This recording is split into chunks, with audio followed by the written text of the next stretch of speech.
If I knew then what I know now, is not what you want to say when it comes to network cabling.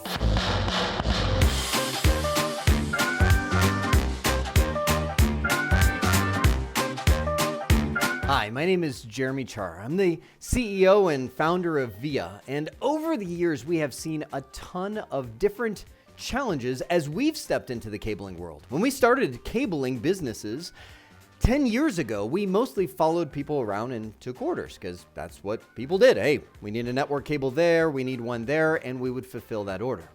But over time, we started developing strategies that helped us stop saying, if I knew then what I knew now, and I want to help you stop saying that as well, because in the end, everybody wins. See, there's really three strategies for planning your network cabling. The first off is if you have a brand new building. The second is if you have a new system of some sort that's going into that building, such as printing, security system, video surveillance, wireless networking, all those kind of things should be designed as a system approach. Because when you design it as a system, you can do it right and save this third one, which we get a lot of and nobody likes them, the one-off. And when I say nobody, I mean nobody. Because in order to do a one-off cable, and that means like 1, 2, or 3, we have to drive out to a customer location. We have to get all our tools out, run through all this, interfere, all that. I mean, the cost is typically really high to both us and the customer. The customer's not happy because they're like, you mean I paid this for that? And we're not happy because we're like, yeah, and we undercharged because we had to do so much extra stuff. So it pays to do it right from the beginning.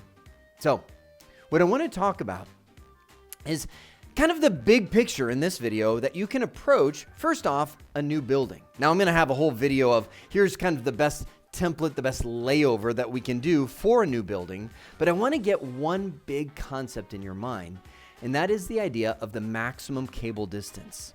Ethernet cables, these little gems that are this blue cable up here, run 328 feet before the signal begins to degrade. Now, some people will just round down and say 300 feet.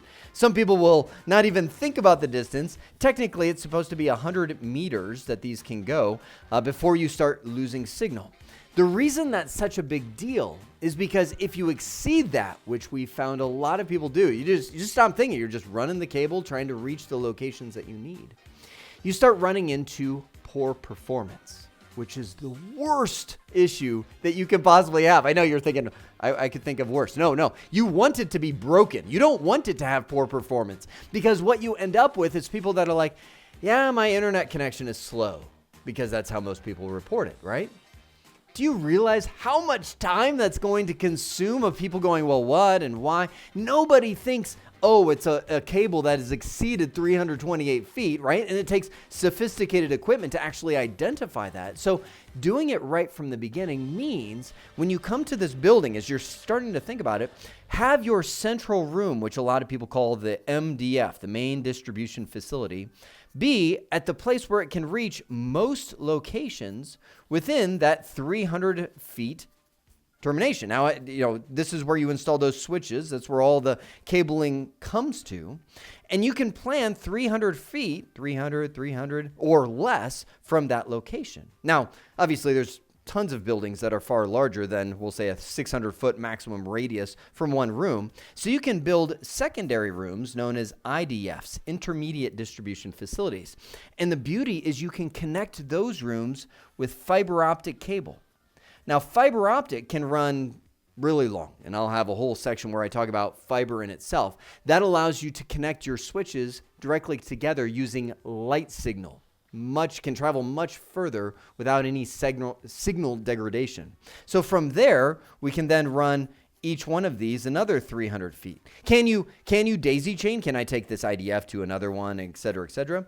Yes, you can, but it's not best practice, because the more daisy chaining you do, the more points of failure you can introduce. For instance, if you lose this one cable, you could lose all of the rooms that are attached to that. So typically, the MDF is designed in the center of the building. So as you're planning out your building cabling, you design the MDF in the center and have that span to all of the different rooms, the IDFs, right? IDF, where you can install those switches.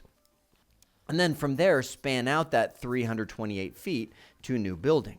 Now, that's the mindset. That's just kind of an introductory mindset to a new building. But let's talk about the system. And we could talk about systems all day. I mean, that could be hours and hours of video. When you're talking about video surveillance, security systems, printing systems, I want to talk about just one because I just want to get the mindset in your mind. That's the big thing that I want to convey here is what mindset should you be thinking of when it comes to think of a wireless system? When you're thinking about wireless networking, meaning people need wireless internet access nowadays, right? That means you're installing wireless access points typically in the ceiling of your building. Now, when you're planning out your network cabling, which is the whole topic right now, each one of these wireless access point needs at least one cable. Did he say at least? Yeah. Because a lot of times wireless access points are supporting so many connections to the wireless clients. They have 2, sometimes 3 different cables that are run to them to support the amount of bandwidth that they have coming in, right?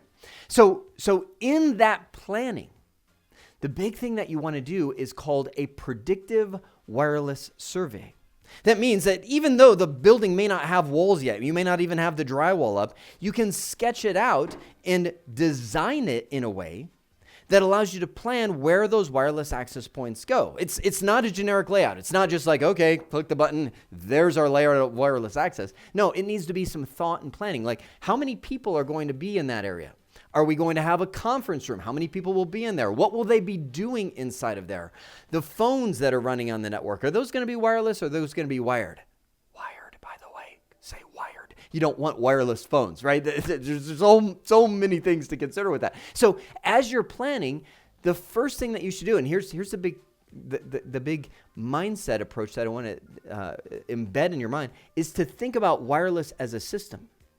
Before you say, hey, let's figure out our network cabling, we need to look at the wireless system and say, okay, from that predictive survey, where will each one of the wireless access points go? How many cables do each one of those wireless access points need? Let's now add that to the cabling strategy. That eliminates the one-off issues that you run into when you have to add a wireless access point because, oh, we didn't plan that right. Do you see how it's dominoes? So a lot of times, the planning for your network cabling depends on the planning for the systems that network cabling will support. Okay, so where I want to go next is I want to talk about a new building template. Now, I know what you are thinking. You're thinking, well, I thought you just said we need to know the systems before we can figure out what cabling we need for that template. You do. However, that being said, there is a good kind of skeleton, if you will, that we would recommend for just about any building that you're building. From there, overlay your systems on that skeleton and see what your end result is for your cabling needs. When it comes to network cabling, this is the way.